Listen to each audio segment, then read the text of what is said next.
Mga kababayan, on March 11, 2025, former President Rodrigo Roa Duterte was forcibly taken by the Philippine National Police upon his arrival at the Ninoy Aquino International Airport. He was brought to Villamor Air Base, a military air base, detained for nearly 12 hours, and then flown out of the country on a private jet to The Hague, all allegedly because of a warrant issued by the International Criminal Court.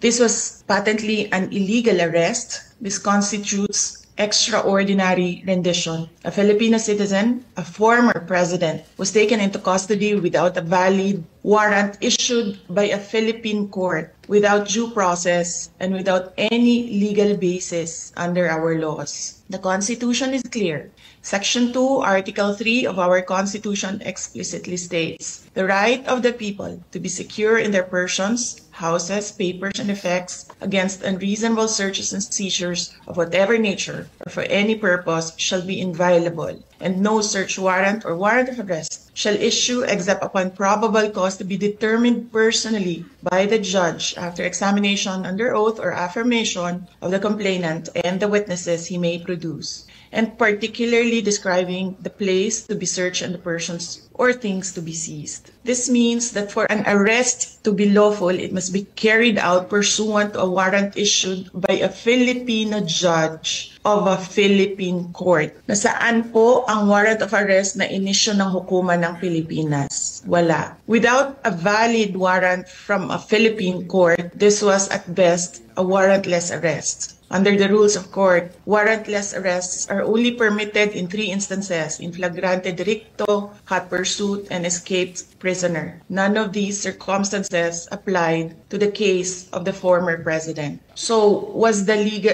was the legal basis of his arrest? The authorities acted solely on an ICC warrant, a document that has no legal effect in the Philippines unless reviewed and validated by a Philippine court. In fact, even assuming without conceding that the government itself wished to recognize and enforce the ICC's warrant, it still violated the Rome Statute itself. Even by ICC standards, the former president should have been brought before a Philippine judge to determine the validity of his arrest before it was handed over to a foreign court. Under Article 59 of the Rome Statute, a state party which has received a request for arrest and surrender shall immediately take steps to arrest the person in question in accordance with its laws and the provisions of Part 9, and shall bring that person before the competent judicial authority in that state. Yan ang sinasabi ko paulit-ulit nung nasa labas ako ng gate ng Villamor Air Base. And why was this not done? If they claim to abide by international law and standards, then why did they conveniently choose to ignore this provision? The fact remains that we are no longer a state party to the Rome Statute. We are no longer a member of the ICC. In fact, in a letter dated December 15, 2023, the President himself wrote to me, with respect to your concerns, legal or otherwise, on the investigation to be conducted by the International Criminal Court into the previous administration's war on drugs, I remain steadfast in my resolve that the jurisdiction of the ICC over the Republic of the Philippines after the effectivity of its withdrawal therefrom is very much in question. To this end, this government will not assist the ICC in any way, shape, or form.